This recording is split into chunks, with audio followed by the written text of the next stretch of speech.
What if I told you my daily commute to a major Dubai hospital was exactly 14 steps? Not 14 miles, not 14 minutes, 14 steps from my bedroom to my home office in the UK. For 9 months, I lived this reality, and it didn't just transform my career. It transformed my marriage, my health, and my entire view of what it means to work in healthcare. Today, I want to share with you how a 9,000-mile commute that technically never left my house changed my life, and why I believe it's the future of healthcare. Let me back up. When the opportunity came to consult for a hospital system in Dubai, people told me it was impossible. Healthcare requires physical presence. You can't manage clinical workflows from another continent. They were wrong. My role? I was project oversight, helping implement EHR powered patient monitoring systems. The goal? Improve early warning detection for critical patients, run the entire hospital. And here's the kicker. Every morning at 9 a.m. UK time, I'd sit at my desk, log in, and step right into Dubai's hospital operations without ever boarding a plane. The results spoke for themselves. In those 9 months, we improved the workflow of the hospital, early warning detections, and other critical factors for the entire hospital's operation. Geographic distance didn't weaken our clinical impact, it amplified it.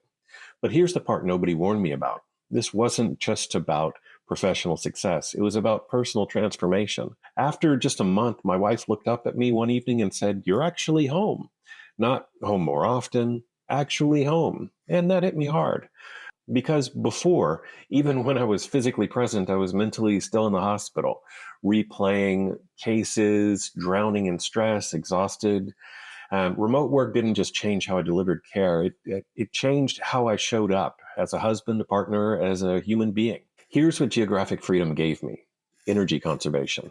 Without the emotional drain of the hospital floor, I had energy left at the end of the day for conversations, for connection. Schedule autonomy. I could adjust my hours to match Dubai's business day and still make time for my family, lunches, dinners, evening walks, that sort of thing. Relationship healing. My wife noticed I wasn't just there in body, I was emotionally present. And yet, I was still working at the highest professional level, collaborating with doctors, training staff, solving problems in real time from 9,000 miles away.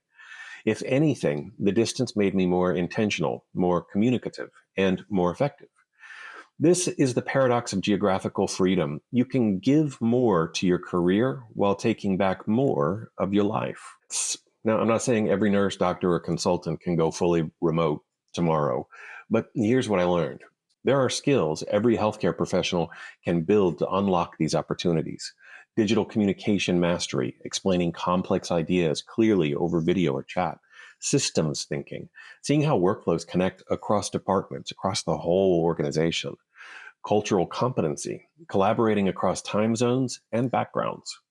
And technical fluency, becoming comfortable with digital health tools. These aren't nice to haves anymore.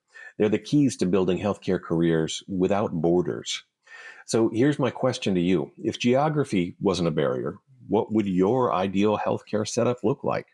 Would you consult for a hospital on the other side of the world? Would you design systems that serve thousands instead of just a handful of patients per shift? Or maybe, would you simply want the energy to be more present for the people you love? Drop your thoughts in the comments. I'd love to hear your vision. Because the truth is, the technology exists, the demand is proven, the opportunities are real. The only question is, are you ready to imagine new possibilities for your healthcare career and your life? If this resonated, hit like, share with someone in the healthcare field, and subscribe for more conversations about the future of work. Your expertise isn't limited by geography, and neither is your life.